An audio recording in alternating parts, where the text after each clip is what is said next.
Boa noite, sejam bem-vindos ao Doce Café com Espiritismo.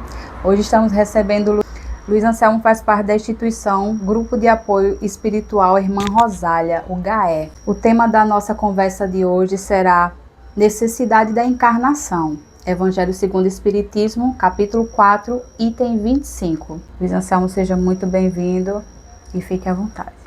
Ok, boa noite, obrigado pelo convite, fico muito feliz de estar aqui participando desse novo projeto e gostaria de dizer assim que esse assunto que nós vamos conversar hoje, ele é muito importante. No Evangelho segundo o Espiritismo, que é um livro talvez o mais lido, talvez o mais utilizado na doutrina espírita, existe um capítulo em que Kardec vai falar sobre o assunto ligado à necessidade da encarnação. Esse é o último capítulo intitulado. Esse capítulo foi uma mensagem do Espírito São Luís e que Kardec faz uma pergunta e ele dá uma resposta. E depois dessa resposta tem um comentário de Kardec. Eu queria deixar assim uma observação, é que no Evangelho segundo o Espiritismo, sempre ao final dos capítulos, existe a instrução dos Espíritos. Isso foi a didática que Allan Kardec utilizou. E dentro dessa didática, ele escolhe determinada mensagem, porque o capítulo vai falar de um assunto, né? Ninguém pode ver o reino dos céus se não nascer de novo. Esse é o título do capítulo. E no final, ele coloca essa mensagem, que na verdade é uma resposta a uma pergunta que Kardec fez. Então Kardec faz a seguinte pergunta: a encarnação é uma punição? É um castigo? A encarnação, ela é para algum espírito que esteja culpado? Então, essa pergunta parece-me que ela precisa ser bem explorada, porque ela tem um significado muito grande. Então, antes de eu dizer o que é que São Luís respondeu, eu queria lembrar a todos que estão assistindo a gente que tem uma questão do Livro dos Espíritos, que é a 3.9, que Kardec faz uma pergunta muito importante. Ele diz assim: o ato de nascer, o nascimento, é tão perturbador como o da morte? É uma pergunta muito importante essa, muito interessante, porque todo mundo sabe que quando a gente morre, tem aquela aflição, né? Estou morrendo, né? Estou partindo. Mas a resposta, ela é curiosa. A resposta que os espíritos nos dão a essa questão é que o nascimento é muito mais perturbador do que a morte.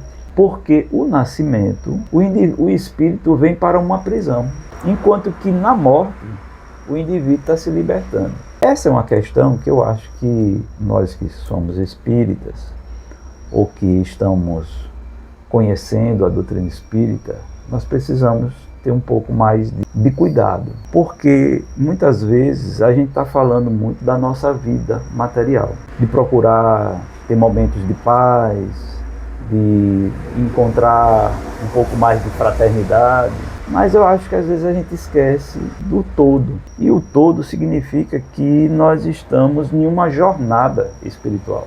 Então, essa pergunta que está no Evangelho, se a encarnação é um castigo, São Luís dá uma resposta assim, muito importante. Primeiro ele vai dizer, um dos argumentos que ele vai dizer é que Deus, ele é soberanamente bom e justo. Então, se Deus ele é bom e justo, ele vai ter que tratar todo mundo com igualdade. E quando a gente vai olhar para a vida material, a única coisa que a gente não encontra é igualdade. É verdade. Né? Então nós temos situações muito difíceis. Para algumas pessoas, carregar um corpo com fragilidades, com marcas, com diferentes do padrão, realmente é um desafio muito grande. Então, para aquele que já nasce com uma feição mais agradável, com uma estrutura, né, mais equilibrada, em um lugar mais desenvolvido, a vida é interessante. A vida passa a ter um sentido muito belo. Mas nem todo mundo tem as mesmas condições, né? Então, muitas vezes, carregar determinadas marcas, né, essas marcas elas vão ficar lhe perturbando o resto da vida, né? Então Kardec, quando vai fazer essa pergunta, não é à toa. Então a resposta de São Luís a essa questão é que, primeiro, ele diz que Deus é soberanamente bom e justo. Então o que é que significa isso? Ele vai lá dizer. Ele vai dizer 4 aspectos, porque a gente tem que considerar Deus como justo. Então, mesmo que a gente olhe para a vida e veja injustiças, a gente não pode perder de vista que Deus é justo. E isso é básico, isso é fundamental. Então, os 4 pontos que ele levanta na questão é que, primeiro, todos nós temos o mesmo ponto de partida. Então, nós saímos com a centelha divina, nós somos filhos de Deus, apesar de que a gente sabe isso teoricamente, mas na hora de viver a vida a gente se esquece, né? Então todos nós temos o mesmo ponto de partida. O segundo ponto é que todos têm as mesmas aptidões. E o que significa isso? Todo mundo é dotado de inteligência. O espírito, quando ele encarna, ele inicia o seu processo de desenvolvimento da sua inteligência. Então, cada encarnação, ele vai ficando mais inteligente. E vou fazer uma observação. Não vamos confundir inteligência com intelecto. É uma coisa, inteligência é outra. Inteligência é essa capacidade que o ser humano tem de resolver problemas, de encontrar respostas, de fazer com que haja evolução e desenvolvimento. Intelecto é uma coisa que a gente vai na escola, vai na universidade, estuda nos livros, mas a inteligência não. A inteligência ela tem vários desdobramentos, vários aspectos. Você pode ser inteligente na música, nas artes, em qualquer aspecto humano, tá? Então, todo mundo tem inteligência, né?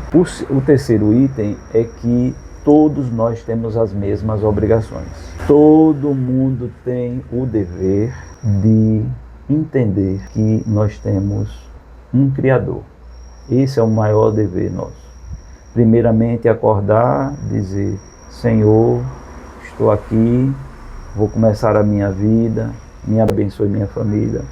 Essa relação com o divino é um dever, seja do muçulmano, do indiano, do brasileiro, do católico, do espírita. Então Deus é aquilo que vai ser a nossa fonte. Então eu tenho a obrigação, o dever de me espelhar na mesma proporção que Ele nos deu. Então, se Ele nos deu amor, eu preciso desenvolver amor. Se Ele me deu inteligência, eu preciso desenvolver inteligência.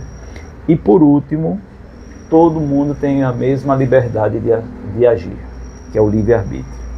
Então esses 4 pontos são fundamentais para a gente começar a ter a primeira argumentação. Porque é importante a gente entender que muitas vezes a pessoa tem uma estrutura de vida mais privilegiada do que outros. Então, se houvesse privilégio de Deus, isso seria uma injustiça. E se houvesse esse privilégio, haveria uma preferência. Deus deu mais para esse, Deus deu mais para aquele. Então São Luís vai dizer assim: todo privilégio seria uma preferência. E toda preferência seria uma injustiça. Então, quando a gente vai ver uma pessoa encarnar com uma má deformação, não é que Deus está castigando essa pessoa. Uma pessoa que nasce com problemas desde o nascimento, tem pessoas que têm uma doença gravíssima na pele e que passam a vida toda sendo medicadas. Deus está castigando essa pessoa, né? Uma mãe que perde um filho logo cedo, Deus está castigando? Não. Então, não há privilégio. Deus não dá privilégio. Por isso que nós precisamos conversar no Espiritismo, que nossa conversa é a nível espiritual. Porque muitas vezes as nossas conversas vêm para o campo material. E na verdade a gente vai ter várias existências ainda. Então quanto mais eu conhecer sobre a realidade espiritual, será a minha capacidade de me entender como espírito e não como pessoa. Então a pessoa é a nossa persona. Então cada vez que eu nasço, eu vou desenvolver uma personalidade, porque é um corpo diferente, é uma cultura diferente, é um ambiente em que eu nasço, vou nascer diferente. No Japão, na África, nos Estados Unidos, são 8 bilhões de espíritos encarnados. Eu preciso entender que quem nasce na África, em um povoado, passando fome, eu preciso entender que realidade é essa. Uma pessoa que nasce na Suíça, num país desenvolvido, onde tem tudo. Então, quando a gente vai olhar para a vida material, a gente vai ver o que Kardec chama de anomalias. Mas isso são aparentes anomalias. Essas diferenças, elas são gritantes. Então, quando nós estamos passando por um momento difícil, quando temos uma mudança radical, quando o inevitável acontece na nossa vida, nós ficamos perturbados. Muito. E essa perturbação, muitas vezes, leva o indivíduo ao desespero. Então, é aí onde entra uma resposta às dúvidas, aos questionamentos do ser humano. Por que tem tanta diferença? Por que tem uns assim e outros assado? Por que eu estou nessa situação e o outro não está? E ainda mais, tem situações que nós mesmos geramos pelas nossas próprias ações inconsequentes, né? E que Deus nos dá a oportunidade de rever essas ações, nos dando uma nova oportunidade. Então, o terceiro argumento que São Luís utiliza é que a encarnação é transitória, é um período transitório. Então o espírito precisa vir para a matéria para que ele aprenda que ele é um espírito. Ele saiba distinguir o que é um peso, o que é aquilo que é uma prisão, para que ele vá aprendendo a se reconhecer e dizer que ele tem força, que ele tem inteligência. Então, São Luís vai dizer que a encarnação, ele é como se fosse uma forma do espírito desenvolver os propósitos que Deus deu a cada um. Então, cada encarnação que eu tenho, eu vou aprendendo, eu vou evoluindo. Mas ela se torna um castigo quando eu preciso voltar novamente. E às vezes esse retorno ele é carregado de situações muito, mas muito pesadas. Então, quando a reencarnação ele acontece, é aí onde está o sentido do castigo. A pessoa que já queria estar em outra série, em uma outra situação, ainda está repetindo a lição. Então, quando eu repito a lição, aí eu sinto que é um castigo. Não é que Deus está me castigando. É o indivíduo que sente que, poxa, eu queria estar em uma outra situação, mas não está. E o que é que você precisa para avançar, né? E é isso que a gente vai conversar nesse segundo momento. Mas essa é a posição de São Luís. Mas tem o comentário de Allan Kardec, né? E Allan Kardec vai aproveitar esses argumentos de São Luís e vai dizer assim, olha, encarnar é como se você estivesse numa escola. Então você vai passando de ano para ano, mas se você se dedicar, você vai para o ano seguinte. Mas se você, por algum motivo, pelo seu querer, não quer estudar, não quer fazer a lição, não quer se empenhar, então você vai ter que repetir a lição. Essa repetição, para o indivíduo que já está em um processo de inteligência e que já avançou intelectualmente e que já aprendeu, ele retomar, recomeçar, torna ele um indivíduo um pouco, como eu diria a palavra, desanimado. É mais ou menos assim, o indivíduo ele passa a se revoltar. Porque ele está vendo que tem condições, mas continua ainda com os mesmos empecilhos, os mesmos aspectos, os mesmos vícios, as mesmas situações. Então, só depende do espírito ele avançar. Então, quando eu sigo os desígnios de Deus, eu avanço. Quando eu não sigo, eu fico estagnado. E é isso que eu acho que muitas vezes a gente não está entendendo muito bem o que é que significa eu ficar repetindo reencarnações. Então, eu repetir reencarnações, eu vou ficando azedo, eu vou ficando amargo, porque eu não estou vendo progresso, eu não estou vendo a coisa andar, né? Então existe muita revolta na reencarnação. Então você ter um corpo em que esse corpo ele está bem definido, que você tem uma genética, que seu olho é X, seu cabelo é assim, sabe, você tem toda uma harmonia corporal, a vida é, mas até isso sofre o efeito do tempo. Então, tudo que você tinha como ímpeto, como força, né, vital, aquilo vai diminuindo. E aí é que entra o processo de crise, né? O processo de não aceitação. Então, aquele que se prende a ter uma visão única de existência, ele acaba sofrendo. Ele acaba tendo sofrimento interno. Ele não consegue visualizar uma paz na guerra. Ele não consegue entender que a doença ali, ou o desgaste natural da vida, é algo que é passageiro. Ele não está vendo a vida futura. Ele não está enxergando o amanhã. Então ele entra em um estado perturbador, que isso vai levar esse estado com o desencarne. Então observe que encarnar é uma tarefa muito difícil. O espírito ele vai ter que se reduzir, né? Se condensar a ficar em uma célula. Isso é altamente perturbador.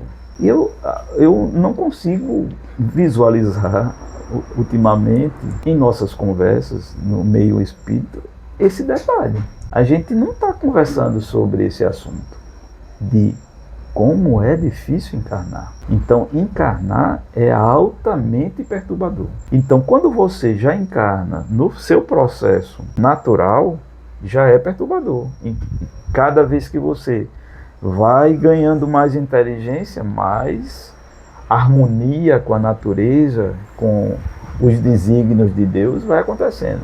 Mas se você for como eu, né? Como nós, teimosos, né? Que ainda a gente quer porque quer, a gente não tem paciência, a gente não tem tolerância, a gente não consegue ainda perdoar, a gente vai voltar novamente até entender como nos libertar da matéria. Porque a matéria, ela é muito agradável em alguns aspectos. Então a matéria traz para a gente sensações agradáveis, mas também sensações desagradáveis, né? Então, quando você vai aprendendo os princípios da doutrina espírita, vai começar um processo lento, progressivo, de você ir aos poucos mentalizando essas ideias, para que em cada vez que você encarne, você se torne menos material. Mas isso não vai acontecer de uma hora para outra. Isso não acontece, agora conheci a doutrina espírita, eu vou viver uma vida só espiritual. Não, de forma alguma. A vida espiritual, ela é longa. Ela tem um progresso em que vai levar muito tempo ainda para que a gente consiga sair dessa condição que nós estamos. Isso não quer dizer que nós estamos dando uma carta para a gente fazer o que quer, não. Isso é para a gente ter um pouco mais de paciência conosco de tolerância consigo mesmo, para que a gente não se cobre excessivamente, porque nós não somos perfeitos. Ainda nós não somos. Então a gente precisa aprender a entender qual é o nosso limite. A gente entendendo o limite, a gente vai viver dentro do limite. A gente quer fazer coisas a mais, nós vamos tropeçar. Se eu quero passar do meu limite, eu vou ter consequências aí desagradáveis. Então, quando é que passa a encarnação a ser um castigo? Ela passa a ser um castigo quando você não quer utilizar o seu livre-arbítrio para as coisas de Deus, para as coisas divinas. Então, por que é importante conhecer a doutrina espírita, né? Conhecer os princípios? É porque essa ideia de reencarnação, ela vai lhe trazer uma ideia de que você diz assim, basta por aí. Se você já consegue dar pelo menos um basta, já é um grande avanço. Um grande avanço. Quando eu digo assim, olha, eu já sei que isso vai me dar um retorno muito ruim. Eu vou ter outras vidas. Não é para eu deixar isso para outra vida. Isso vai ser pior. Se você ficar dizendo, eu vou deixar para a próxima, eu não tenho um jeito não, né? Eu sou assim mesmo e deixa para lá, em outra vida eu resolvo. Isso vai ter consequências pesadas. Ou seja, a situação que você vai vir vai ser uma situação em que você vai ter que despertar. E um dos aspectos que a gente precisa conversar é que a gente esquece. Quando a gente encarna, a gente esquece. Todas as outras. A gente permanece com um nível de consciência, que a gente chama isso de voz da consciência. Toda vez que você conseguiu avançar, você aprendeu a lição. Então você escuta a sua voz de aprender, de experiência. Eu não vou por aí, de jeito nenhum. Eu acho interessante como algumas pessoas elas têm uma convicção. Não, isso eu não faço. Ele não faz porque já passou, já tropeçou, já resolveu a situação e não cai mais. Aprendeu. Ele absorveu muito bem aquele momento de derrota, de fracasso. Agora ele não derrota, ele não fica derrotado. Mas em outra situação, outra pessoa ainda não está tão firme como aquela pessoa está. Então a vida ela tem uma amplitude muito grande. E a primeira coisa que nós vamos entender nesse comentário de Kardec é que existe um progresso moral. Esse progresso moral, ele vai acontecer internamente. Então não adianta eu me vestir de uma situação, de uma roupa moral que eu não tenho.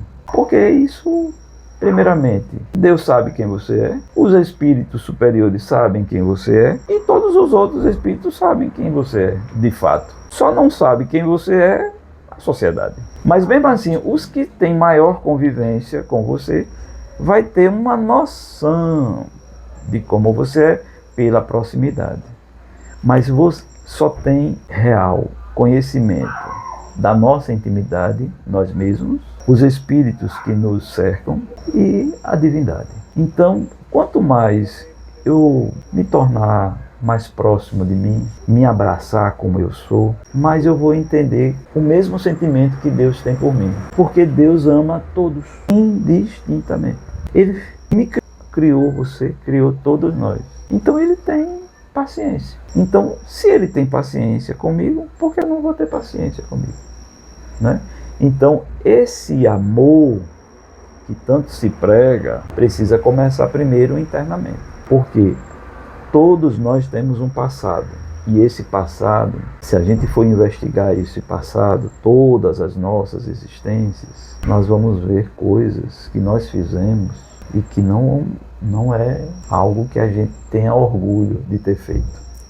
Então a história está aí para nos contar, né? Então, quantos foram escravizados, quantos morreram em guerra. Olha, posso contar aqui rapidamente uma cena de um filme, que é claro que é um filme, né? É Hollywood, né? Não é a realidade, mas essa cena, ela é chocante. É do filme de guerra, chamado eu acho. É a Primeira Guerra Mundial. E aí, esse filme tem uma cena muito intrigante. Imagine você na guerra, um avião vem com problemas, você está com o seu parceiro, seu amigo, caminhando para fazer uma tarefa, vê um avião caindo e é o avião do inimigo.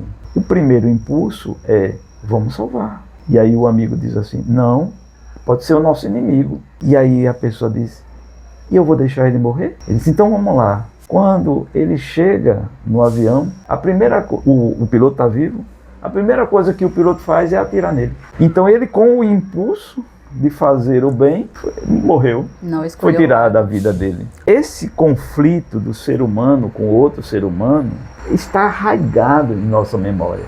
Então a gente não sai na rua à vontade. Dá uma paradinha para a outra. Então nós não saímos da rua tranquilos, porque existe uma memória, né? Uma memória. A gente não sabe quem é que vai nos atacar. Então a gente ainda está falando de amor num sentido muito superlativo. Esse amor divino, nós estamos aprendendo ainda. A gente está aprendendo com o filho, com o irmão, com o esposo, com o vizinho, com as pessoas próximas. Ainda nós não temos esse sentimento de entender que uma pessoa pode passar por você e lhe causar um mal.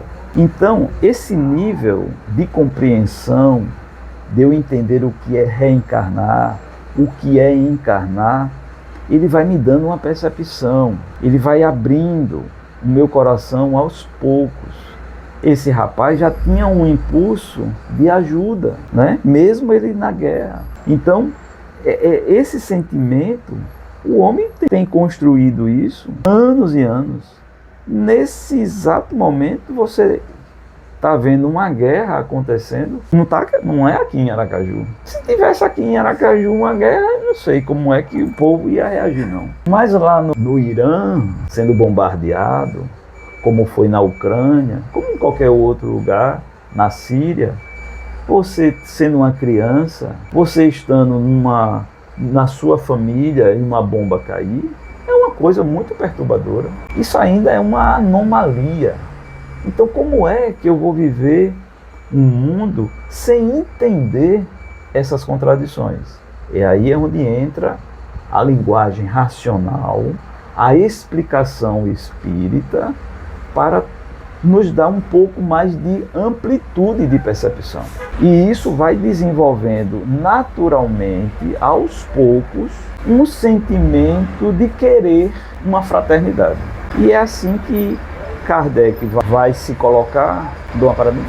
Se quiser perguntar também. Já está passando da hora, né? Fica à vontade. Se deixar, eu vou falando. Então, o comentário de Kardec no final é de que a gente precisa entender que para estar em outra situação, viver mundos mais elaborados, mais equilibrados, a gente precisa superar esse primeiro. Então a gente precisa começar a visualizar que tem outros mundos, que tem uma vida espiritual me esperando. Eu tenho uma família espiritual me esperando. E que quando eu desencarnar, dependendo das minhas ações, eu vou receber a influência dessas pessoas. Encarnado mesmo, eu já recebo a influência dos parentes desencarnados, dos espíritos afins. Então essa relação com o mundo espiritual precisa ser conversada, né? Precisa ser expandida. Então cada vez que eu desencarno, eu vou me libertando. Cada vez que eu nasço, eu vou criando mais amarras. Quando eu desencarno, eu vou me libertando dessas amarras. Até que você diz: opa, o que é que eu preciso para avançar? Então o que é que você precisa para avançar? É você começar a entender que você é um espírito, primeiro. Segundo, é que quando alguém fizer algo a você, não faça em retribuição. Não faça na mesma medida, na mesma moeda. E terceiro, é que você precisa entender que o seu orgulho muitas vezes não permite que veja os seus defeitos. Então, a gente precisa combater lentamente essa ideia de que nós somos melhor melhores que os outros. E isso é o que impacta nesse tipo de posicionamento, é o nosso posicionamento orgulhoso. Então eu começando a entender o que é que me atrapalha, eu vou lutando lentamente, dentro das minhas condições, dentro das minhas possibilidades, e vou progredindo, dentro daquilo que eu acredito ser vamos dizer assim, a dádiva que Deus me deu, que é a vida. Né? Então fica aqui o convite de ler novamente essa passagem, ela é muito importante e é algo que precisa ser lido várias vezes, para que essa ideia fique presente em nossa mente. Agradeço aqui o convite, muito bom estar aqui com vocês. Nós que agradecemos. Muito obrigado também por vocês estarem assistindo. Inscrevam-se no nosso canal. Tenham uma boa noite.